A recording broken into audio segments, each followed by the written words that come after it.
பைரவா, நம்ம எல்லாத்துக்கும் எனக்கு திஷ்டி பட்டுருச்சு, கண் திஷ்டி பட்டுருச்சுன்னு சொல்கிறோம்.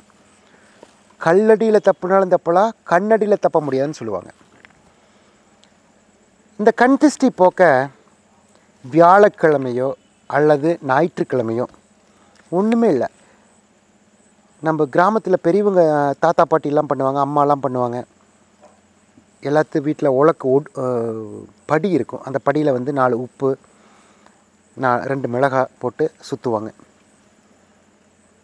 ரொம்ப அற்புதமான சக்தி வாய்ந்த கண் திஷ்டி போக்கக்கூடிய ஒரு செயல் அது. அதை செய்யுங்க. ஒன்று. அடுத்தது தேங்காய் எலுமிச்சம்பழம். இந்த தேங்காயை சூடத்தை வச்சு இப்படி ஒரு 3 சுற்று, இப்படி ஒரு 3 சுற்று சுற்றி வெளியில் உடச்சிருங்க. அதே போல் லெமன் எலுமிச்சம்பழத்தை 4 கீரில் போட்டு உள்ளே சிகப்பு வச்சு சுற்றி வெளியில் பிச்சு போட்டுருங்க. நம்ம குழந்தை அழுதுகிட்டே இருக்குது, தூங்காமல் இருந்துச்சுன்னா பெரியவங்க இந்த இதை செய்வாங்க. குழந்தை அழுதுகிட்டே இருக்குது, நைட்டு ஃபுல்லாக தூங்கலை, தூக்கம் இல்லை, அதனால சுற்றி போடுதல்னு சொல்லுவாங்க.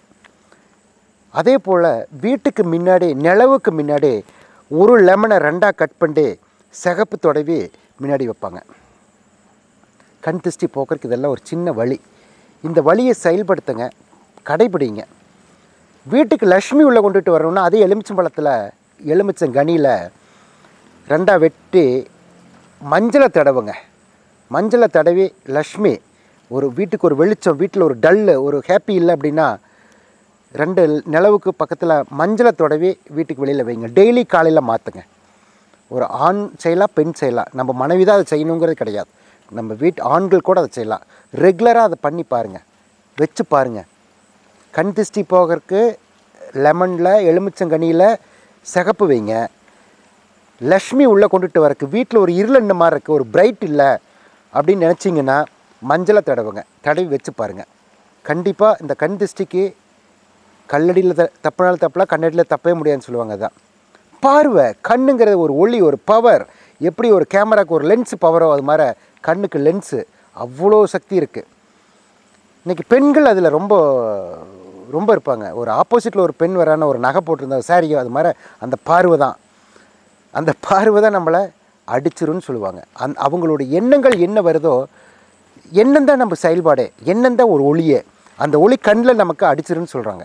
அதுதான் இந்த திஷ்டி போக்குறதுக்கு இந்த செயலை பண்ணுங்கள். இந்த செயல்படுத்துங்க, இதெல்லாம் செயல்படுத்துங்க. கண்டிப்பாக மாற்றத்தை உணர்வீங்க.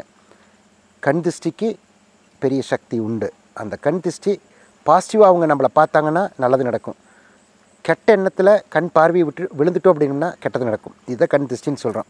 கண்டிப்பாக பயனுள்ள ஒரு சொல்லாக இருக்கும் நம்புகிறேன். ஓம் பைரவாய நமக.